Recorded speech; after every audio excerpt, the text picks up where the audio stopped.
Good morning, everyone. It's a spiritual whistleblower here.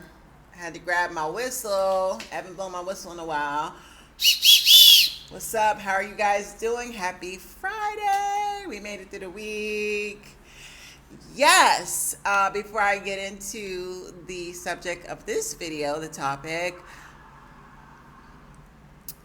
friendly reminder, guys. Last call for those of you that live in New York City, or surrounding areas. You might live in Jersey, you might live in upstate New York, Westchester County, upstate, whatever, Pennsylvania, Delaware, whatever. Tomorrow we are having a narcissistic abuse awareness picnic underneath the Brooklyn Bridge. And yes, the weather is predicted to rain. However, the area where we are going to picnic is, it's a massive, gigantic tent. It's a canopy. So we will be very dry, very comfortable. It's so huge, the whole area. There's a basketball court. There's a couple of basketball courts. There's a ping pong table, several ping pong tables. It's a really huge area with lots of picnic tables, and we will be shielded completely from the rain. So whether it rains or not, we are going to have a great time. We're going to be dry. We're going to be happy. We're going to be eating, drinking. There'll be music. There'll be games, board games, cards. And then more importantly, we'll get to exchange stories to help each other heal, like a support group, if you will. But we'll just be having fun, okay? Something fun to do. Everyone is invited and welcomed. You just have to RSVP. It's very important that I get a head count before tomorrow, okay? So again, picnic underneath the Brooklyn Bridge tomorrow, Saturday, July 11th, beginning 4 p.m. DM me, inbox me if you would like to attend. Okay, let's get into the topic of this video.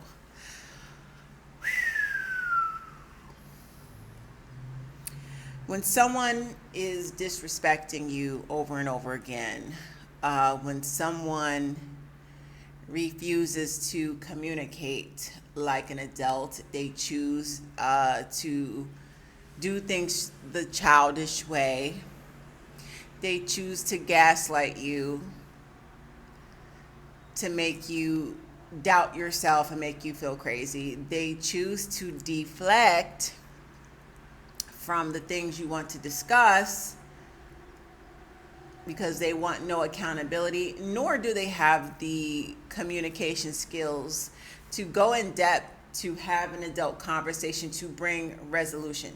When you're dealing with a toxic, narcissistic individual, these people do not like to get to the root of any problems. They don't like to solve problems. They don't believe in conflict resolution, is where I'm going. These people live and thrive off of drama.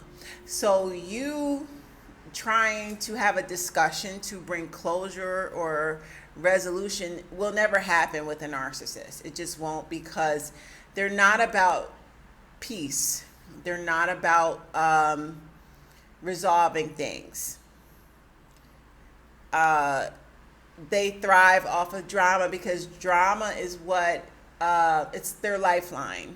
Okay, it's their lifeline. It brings them energy.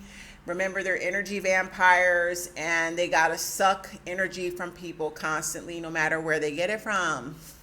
So imagine them being peaceful and resolving things peacefully, where there's no more issues in life or between you two.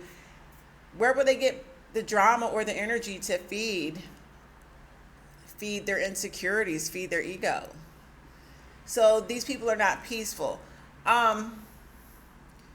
This video, I want to entitle it Expedite the Process.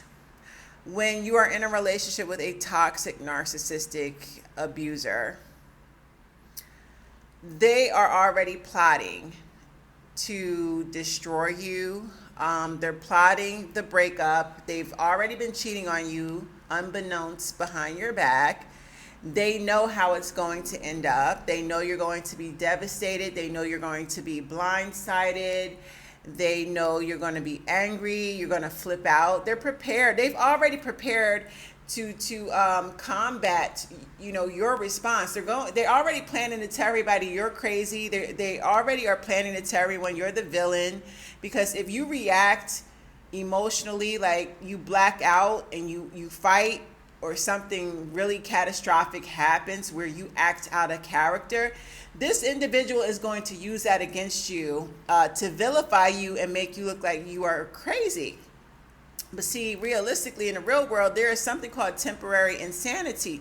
When you gaslight and play with someone who is emotionally stable, and they're not problematic, they're not a troublemaker, they've never been arrested, locked up a day in their life, and they live their lives day to day minding their business, and you keep playing with somebody, and they all of a sudden, this quiet individual flips out on you. Yes, in that moment, it is temporary insanity, because you, as the abuser, you've set things up to the point where you have provoked this person into flipping out and reacting in such a manner. And then what this abuser will do, he'll take your reaction and he'll use it against you. He's already working on a smear campaign. He's told his family and friends, you're the psycho, you're the stalker, you're the villain. They all do it, you guys. This is textbook across the board. Every person I've spoken to, no matter what race, creed, no matter what gender, every narcissist does this to their partner, period. I want you guys to know, as this information continues to spread like wildfire amongst our community, my goal is to just keep getting you guys stronger and stronger in preparation. If you attract another narcissist and you deal with another narcissist, you are more prepared now how to combat and shut his shit down, so that you don't end up broken like you was in your previous relationship. So when I say expedite the process, this motherfucker lied his ass off, gave you a bunch of promises, and we gonna do this, we gonna do that, you're the love of my life, let's get married, I love you, why are you jealous? Then they bring up, they make you jealous and insecure on purpose. They keep mentioning certain females or a certain person. They triangulate, they gaslight, they deflect, they project, they do all this stuff that is so unhealthy in a relationship. And then they stage the breakup because they were plotting to replace you all along with a downgrade.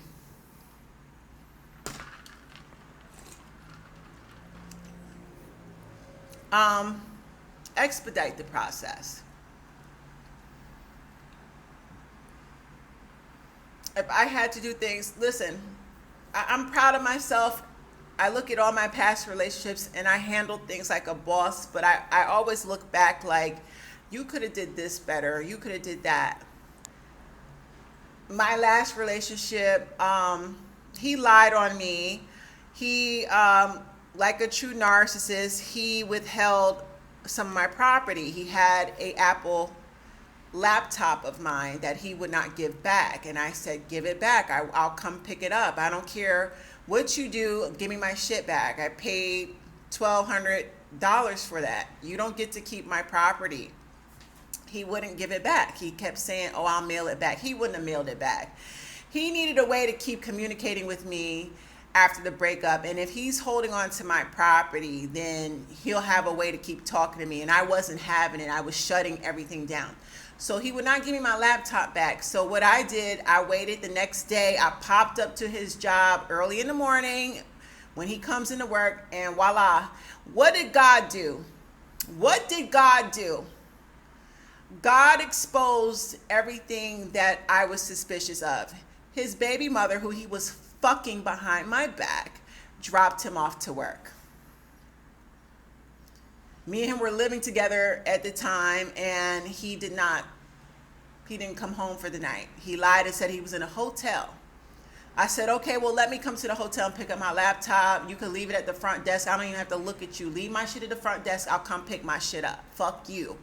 He wouldn't give it. He wouldn't do it. So I said, fine, I'm gonna go get my shit. The following morning, I rolled up to his job. I sat and I waited, and his baby mother drops him off. So God revealed to me in that moment what I was suspicious of all along. This nigga was cheating with his stank ass, skank ass, low level, low life, military, back burner, side chick baby mama, because that's what she is and that's what she'll always be, low level. But that's his problem now. I could never be in her position, always on the back burner, accepting table scraps, dog scraps. She's always played that position and always will. He can always cheat and walk all over her and come back and shit on her repeatedly. And he couldn't do that to me though. Ain't no backup woman here. I got my laptop that morning though, believe that. But of course he took the story and told everybody I was stalking, which I wasn't. I was retrieving my piece of fucking property, and my Father in heaven who protects and covers me because I'm anointed just happened to say, wait a minute, sis, I'm going to expose what you've been suspecting. God shined a light on the whole situation and exposed what he was doing in the dark. He brought it to light. God is so good. So my ex basically told everybody I was stalking, I'm crazy, I'm a villain, and they're fearful of me and all this bullshit. That day I flipped and I went off. I embarrassed him in front of his co-workers because I saw him with the baby mother. Nobody got hurt that day. I cussed his ass out. I got my car, and that was the last I ever saw him. The very next day, I changed my cell phone number. I moved everything out. I was out. I didn't go backwards. I didn't want to negotiate. I didn't need to talk about closure or what happened. God showed me what I needed to see, and I moved off of that, period.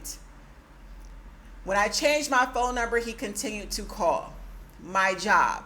And I can't change my job's number, okay, because it's my job. But he was calling from block numbers and all that, and I dodged everything. I don't want to talk to him, it's over. But he was trying to keep a foot in the door. Oh, I just want to see how you doing. I tried to get a restraining order. He lied in court, brought his stank ass mama to court to lie under oath to stop me from getting a restraining order. I left and moved from down south back to New York. This nigga is still cyber stalking me. So I had him issued a restraining order in New York to South Carolina. Now his whole plan backfired. Expedite the process. Don't ever stick around when a motherfucker is dogging you, playing you, whatever. Don't negotiate. Don't have no talk about closure. Don't talk about what happened. When you are exposed to what is being done to you behind your back, God brings it to light, exposes you. You don't need no explanation. Help this motherfucker. You want to cheat? Let me put a leash around your neck because you're a fucking dog. And I'm going to dog walk you to the front porch and drop you off to the motherfucking hoe's house that you feel is better. That's your choice. You wasn't going to have me and her. He was trying to get the best of both worlds. A city girl and a slow motherfucking country girl from the fucking dirt road. Slow motherfucking bitch. And a fast bitch. No, this fast bitch was not going to let you keep playing. You go play slow-mo. You go play dum-dum over here. Expedite the process. Don't ever stick around to have a discussion, nothing. Shut it down. Help him. Deliver him to the next hoe's house, and you go on with your life, and you glow up, and you be 1,000% better than both of them, and you will do better. To the next video, y'all. I love you.